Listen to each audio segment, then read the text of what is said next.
रिया एक बिल्कुल नॉर्मल सी लड़की थी। ना ज्यादा बोल्ड, ना ज्यादा कॉन्फिडेंट।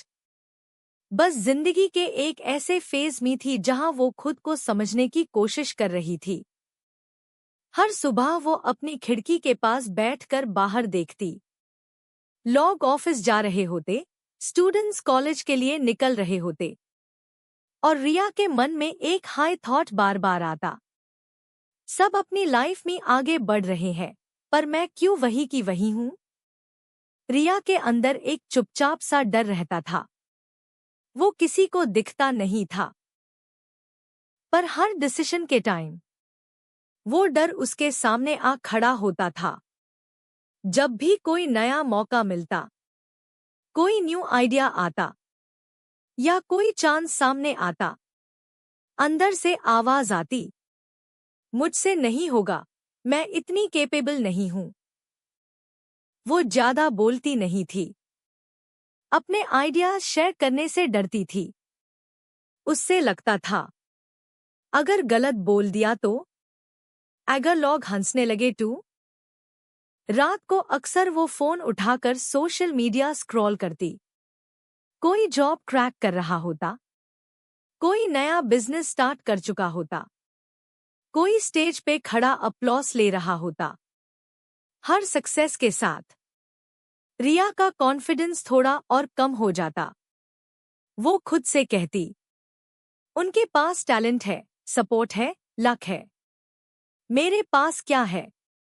एक दिन रिया के हाथ में एक एप्लीकेशन फॉर्म आया। वो मौका उसके लिए बहुत इम्पोर्टेंट था।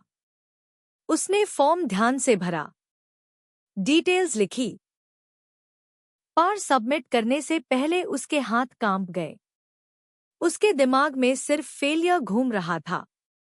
अगर सिलेक्ट नहीं हुई तो, अगर सबको पता चल गया तो, अगर मेन प्रूफ हो गई कि मैं। उस रात वो चुपचाप रोई। आंसू इस बात के नहीं थे कि उसने एक अपॉर्चुनिटी खो दी। आंसू इस बात के थे कि उसने खुद पर भरोसा खो दिया। अगली सुबह उसकी माँ ने उससे खामोश देखा। माँ ने प्यार से उसके सर पर हाथ रखा और बस इतना कहा, बेटा, जिंदगी में सबसे बड़ी हार तब होती है जब हम अपने डर को डिसीजन लेने देते हैं। रिया कुछ नहीं बोली, पर यह बात उसके दिल में गहरी तरह बैठ गई। उस दिन रिया ने पहली बार खुद से ऑनेस्टली बात की। उसने माना कि प्रॉब्लम ये नहीं थी कि वो कैपेबल नहीं है।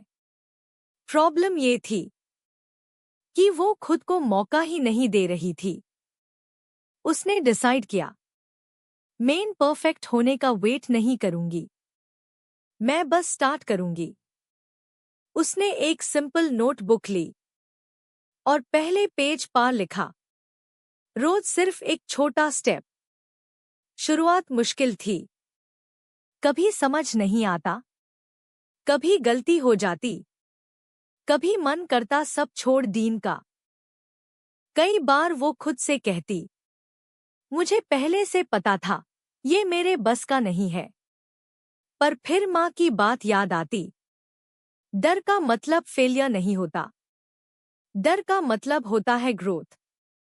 धीरे धीरे रिया ने सीखना शुरू किया, रोज थोड़ा थोड़ा, परफेक्ट नहीं, पा कंसिस्टेंट। अविश्वास अभी भी था, पर अब वो रिया को कंट्रोल नहीं कर रहा था।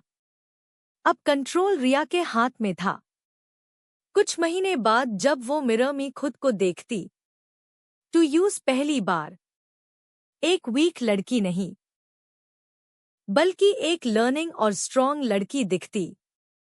फिर एक दिन उससे एक छोटी सी सक्सेस मिली। वो सक्सेस दुनिया के लिए शायद नॉर्मल थी, पर रिया के लिए वो प्रूफ थी कि वो गलत नहीं थी। उसकी आंखों में आंसू आ गए, पर वो आंसू डर के नहीं थे, सेल्फ बिलीफ के थे।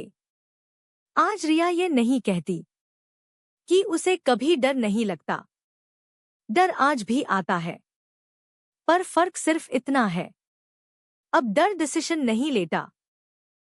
आज रिया दूसरों को ये कह सकती है, अगर तुम अपनी शुरुआत से डरते हो तो इसका मतलब ये नहीं कि तुम कमजोर हो। अंधविश्वास कभी पूरी तरह खत्म नहीं होता, पर जब आप रोज एक्शन लेते हो तो वो धीरे धीरे छोटा हो जाता है। तुम लेट नहीं हो, तुम कमजोर नहीं हो, तुम बस अपनी पहली शुरुआत से डर रहे हो। और याद रखो, एक छोटा सा कदम पूरी जिंदगी बदला सकता है।